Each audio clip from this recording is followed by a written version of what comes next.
The moment you realized nothing changed.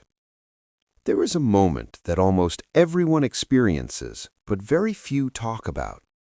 It usually happens quietly, not during a crisis, not during a breakdown, not when everything is falling apart. It happens on an ordinary day. You wake up, you reach for your phone, you scroll, you get out of bed, you live your life, and suddenly, without warning, you feel it. A strange heaviness in your chest. Not sadness, not fear, just a silent question that hits harder than both. Why am I still here? Not here as in this room, not here as in this city, but here in this version of your life. You've read the books, you've watched the videos, you've saved the quotes, you know the words. Discipline, purpose, growth, mindset, consistency. You can explain success better than most people. And yet, your life looks almost the same. Same habits, same doubts, same delays, same promises you keep making to yourself. Tomorrow, next week, next month, next year. And that's when it hurts. Because deep down, you know something terrifying. You are not ignorant, you are not lazy, you are not stupid. So why hasn't anything changed? This is where most people lie to themselves. They blame time, they blame money, they blame circumstances, they blame other people. But if you're honest, brutally honest, you know the truth. The truth is more complicated to express. You didn't fail because you didn't know what to do. You failed because knowing became a place to hide. Knowing felt safe. Reading felt productive. Learning felt like progress. Understanding felt like movement. But it wasn't. It was comfort disguised as growth. And comfort is dangerous because comfort doesn't scream at you. It doesn't warn you. It doesn't threaten you. It slowly steals your life while whispering, "You're doing fine." Years pass like this. You become someone who knows a lot and becomes very little. And then one day, another moment comes, a heavier one. You see someone younger than you doing what you planned to do. You see someone less talented than you living the life you imagined. You see someone who started later than you finish earlier. And something inside you cracks. Not jealousy, not anger. Regret. The most expensive emotion a human can feel. Regret doesn't require motivation. It asks one question. What did you do with the time you were given? And you don't have a good answer. That's when you realize something most people never admit. Your problem was never a lack of information. Your problem was the gap, the silent gap between who you are and who you keep studying to become. A gap filled with good intentions, a gap filled with unfinished plans, a gap filled with consumed knowledge that never touched your behavior. And this gap is invisible. No one warns you about it. No one teaches you how dangerous it is. Because from the outside, you look fine. You're learning. You're improving, you're working on yourself. But inside, you're standing still. This is the trap, and almost everyone falls into it, not because they're weak, but because no one ever told them the truth. Information does not transform you. Application does. The application is uncomfortable. Application is lonely. Application costs identity. Because to apply what you know, you have to let go of who you've been pretending to be. The version of you who says, "I'm still preparing." The version of you who hides behind potential. The version of you who feels smart but lives small. And that version will fight to survive. It will tell you to wait. It will tell you to learn one more thing. It will tell you you're not ready. But readiness is a lie the mind tells itself to avoid pain. Growth doesn't ask if you're ready. It asks if you're willing to be uncomfortable long enough to change. This is where the story really begins. Not with motivation, not with discipline, but with a decision so quiet that no one else notices it. A decision to stop consuming and start becoming. A decision to close the gap. Because the gap doesn't close with more knowledge. It closes the moment you decide that your life matters more than your comfort. And most people never make that decision. But if you're still here, still listening, still feeling something move inside you right now, then maybe, just maybe, you won't be one of them. Why change feels like losing yourself? Most people think they fear failure. They don't. Failure is loud. Failure is visible. Failure at least means you tried. What people truly fear is change. Because change doesn't just threaten your results, it threatens your identity. The version of you that exists today was built for survival, not happiness, not fulfillment, survival. Every habit you have, good or bad, once protected you from something. Procrastination protected you from disappointment. Overthinking protected you from embarrassment. Staying busy protected you from facing the truth. And your mind remembers that. So when you try to change, your brain doesn't see growth, it sees danger. That's why change feels heavy. That's why it feels wrong. That's why it feels like something inside you is resisting with everything it has. Because something is. Your old self is fighting to stay alive. And here's the part no one warns you about. To become someone new, something old has to die. Not physically, but psychologically.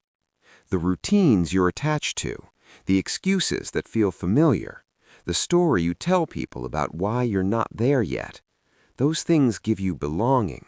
They let you explain yourself without shame. And letting them go feels like stepping into the dark without a map. That's why most people unconsciously choose stagnation, because stagnation hurts less than the death of identity. Staying the same keeps your story intact. I'm smart, I just haven't had the chance. I have potential, I just need more time. I could do it if I really wanted to. These sentences feel safe. They protect the ego, but they slowly suffocate the soul. Because deep down, you know, potential means nothing if it never becomes reality. And reality doesn't care about how much you understand. Reality only responds to what you do, consistently, imperfectly, publicly. That's terrifying, because action exposes you. It removes the shield of someday. It replaces imagination with evidence, and evidence can say something you're not ready to hear. So your mind offers a deal, a quiet one.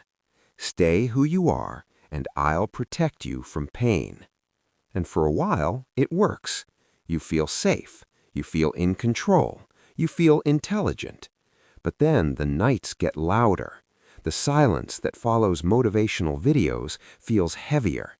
You feel tired in a way sleep can't fix, because something inside you is begging to live, and it's getting ignored. This is the moment where people split into two paths. Most people turn back. They tell themselves it's not the right time. They distract themselves. They normalize dissatisfaction. They learn to live with the ache. But a few people do something different. They don't feel ready. They don't feel confident. They don't feel certain. They feel scared. And they move anyway. Not because fear disappeared, but because the pain of staying the same finally became louder than the fear of change. That's the real turning point. Not motivation, not inspiration, intolerable self-betrayal. The moment you realize, if I don't change now, I will live a life that looks fine and feels empty. And once that realization hits, there is no going back, because you can't unsee the gap anymore. You can't unfeel the truth.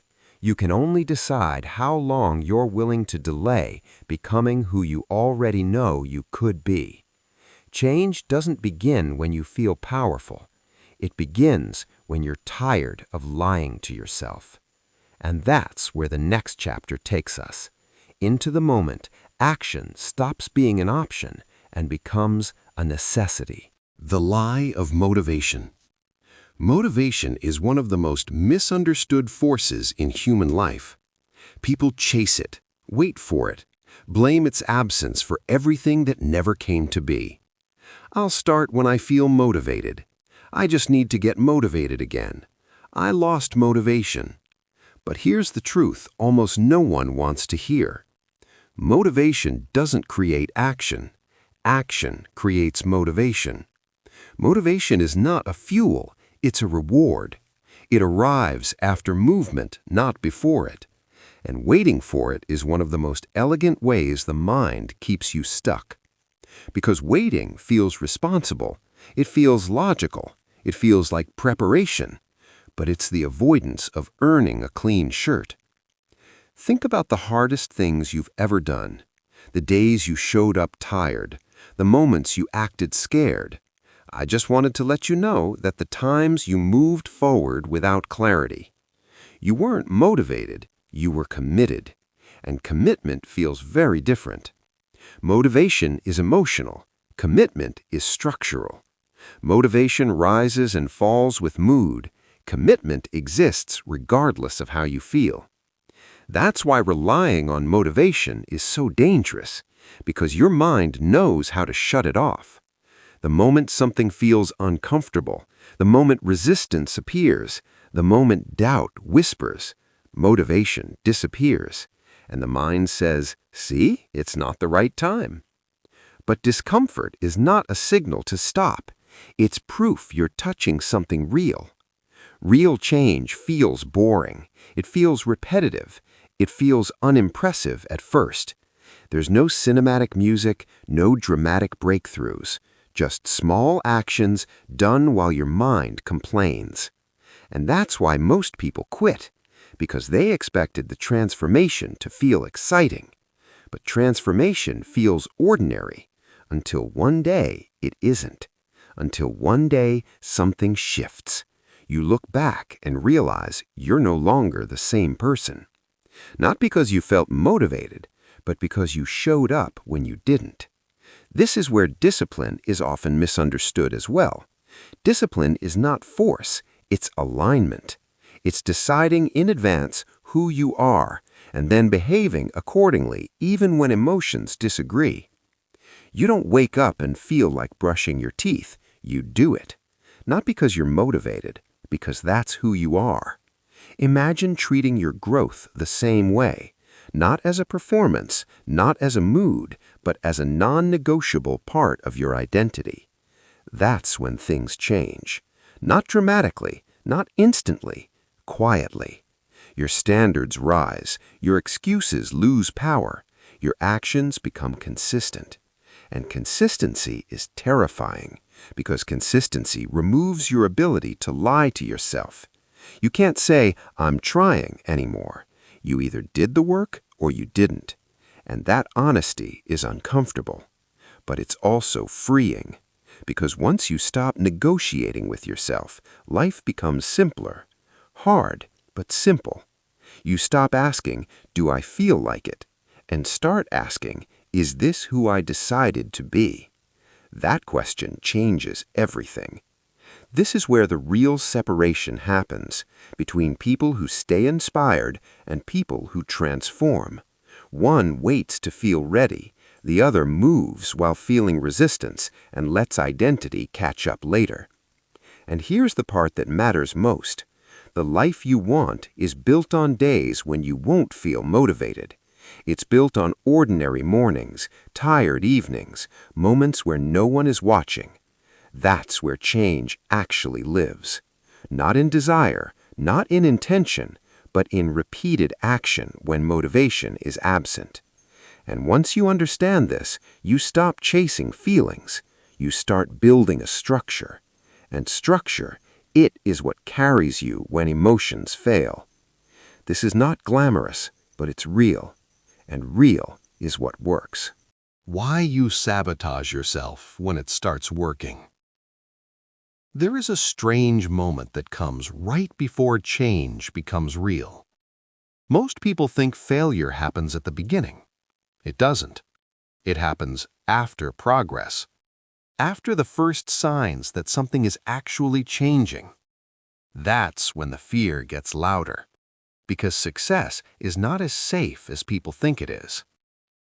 Failure hurts your pride. Success threatens your identity. When things start working, you lose the comfort of excuses. You can't say, "I could do it if I wanted to." Now, you are doing it. And now, something terrifying becomes possible. You could be judged for who you become. So the mind intervenes, not with panic, not with drama, with logic. It starts whispering, "Slow down, be careful, don't get ahead of yourself." It identifies minor flaws and amplifies them. It reminds you of past mistakes. It replays moments where you fell short. And suddenly, you hesitate. You miss a day, then another, then a week. Not because you can't continue, but because continuing means stepping into the unknown. And the unknown feels dangerous to a mind built for survival. Here's the truth most people never realize. The mind prefers familiar pain over unfamiliar growth. It would rather keep you disappointed than risk exposing you. So it sabotages you quietly. You overthink instead of acting. You refine instead of releasing. You wait for perfection instead of momentum. And you call it being responsible. But deep down, you know what it is. It's fear wearing intelligence as a mask. Because becoming visible is risky. When you stay small, expectations remain small. But when you grow, the world watches. And the possibility of failing publicly feels unbearable. So you unconsciously pull back. You lower your intensity. You reduce your effort. You create reasons to stop. And then, relief. The pressure fades. You tell yourself you'll return later, and your identity stays intact. This cycle destroys more potential than lack of talent ever could, because it happens at the edge of transformation, right when the old life is about to end. This is the moment that defines everything.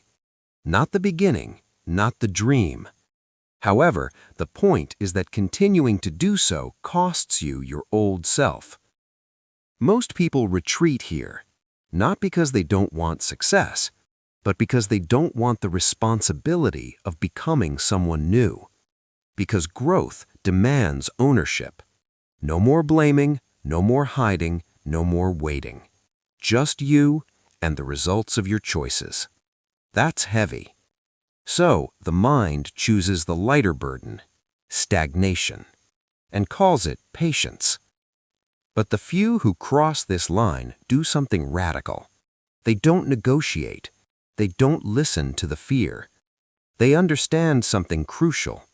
Fear does not disappear when you are ready. It disappears when you move through it. They accept discomfort as proof of direction.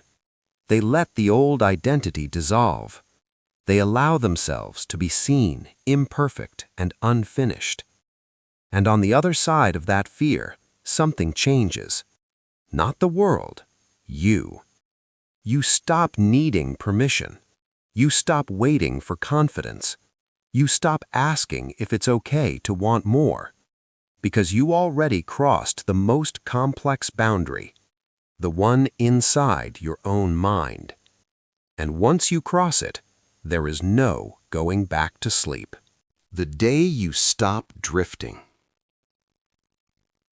Bad decisions do not ruin most lives.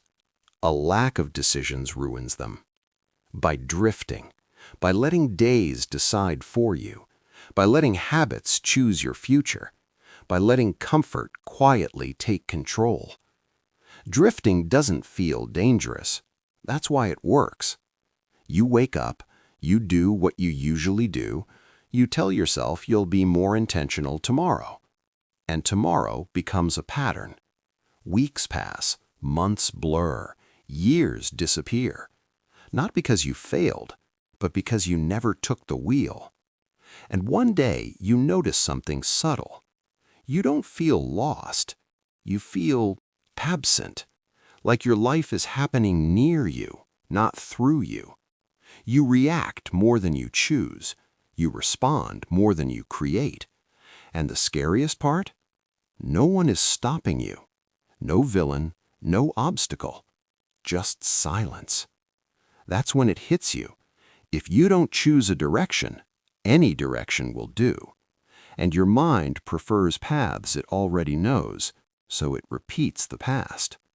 This is where intention becomes powerful.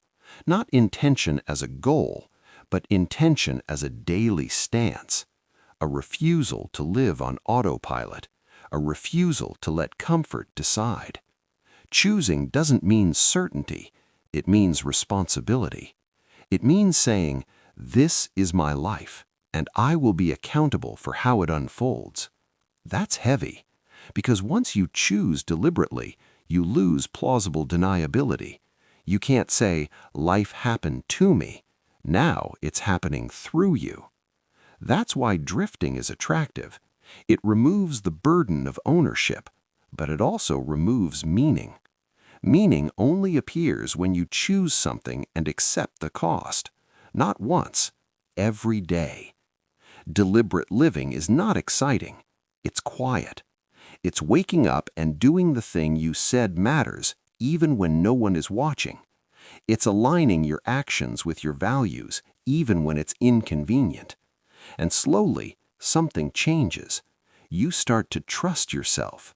Not because life is perfect, but because your actions match your words. That trust is rare, and it's powerful. Because once you trust yourself, motivation becomes irrelevant. You don't need to feel inspired. So you know, you've already made up your mind.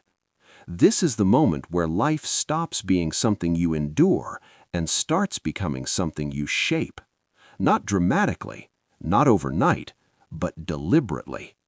And deliberate lives leave fewer regrets. Because even when things go wrong, you know, you were present, you chose, you lived awake. And that's a different kind of success. The life you choose from here. At some point, the searching has to stop. Not because you've found all the answers, but because answers are no longer what you need. You've heard enough. You've learned enough. You've waited enough. The question now is not what else you can understand. It's this: who will you be when no one is guiding you? Because this moment ends. This voice fades. This video finishes. And what remains is silence. And silence is honest. It doesn't motivate you. It doesn't judge you. It just reflects what you choose to do next. Most people fill the silence immediately, with noise, with distraction, with another piece of content. Not because they're curious, but because they're afraid of what might surface if they stop. But if you stay here for a moment, if you don't rush away, you may notice something. A clarity that doesn't shout. A quiet knowing. You already understand what needs to change. You don't need another method. You don't need another explanation. You need a boundary. A line between who you were and who you are no longer willing to be. This is not about becoming perfect. It's about becoming aligned. Aligned with your values. Aligned with your time. aligned with the life you keep imagining but never enter. Alignment is uncomfortable at first because it forces honesty. It asks you to stop negotiating with yourself, to stop saying someday, to stop postponing your own life. And that decision is invisible. No one applauds it. No one validates it. But it changes everything. Because once you decide, truly decide, you move differently. You protect your time. You choose your actions with intention. You stop explaining yourself. Not because you became stronger, but because you became clearer. And clarity is power. From this point forward, nothing magical happens. You will still feel resistance. You will still feel doubt. You will still feel tired. But now, those feelings don't control you. They just exist. And you move anyway. This is how lives actually change. Not in moments of intensity, but in long stretches of quiet consistency. This is where most stories end. Not with a breakthrough, but with a beginning. Yours. No more drifting. No more waiting. Just a life lived deliberately. Starting now. If this video felt uncomfortably honest, that's not an accident. Real change doesn't come from more motivation. It comes from consistent, guided action, one small decision at a time. 365 Nanobook is not a book you read once and forget. It's a daily system designed to help you apply what you already know, close the gap between thinking and doing, and build real change. Quietly, steadily, deliberately. If you're tired of consuming ideas and ready to live them, start today. Visit 365nanobook.com and choose to stop drifting, one day at a time.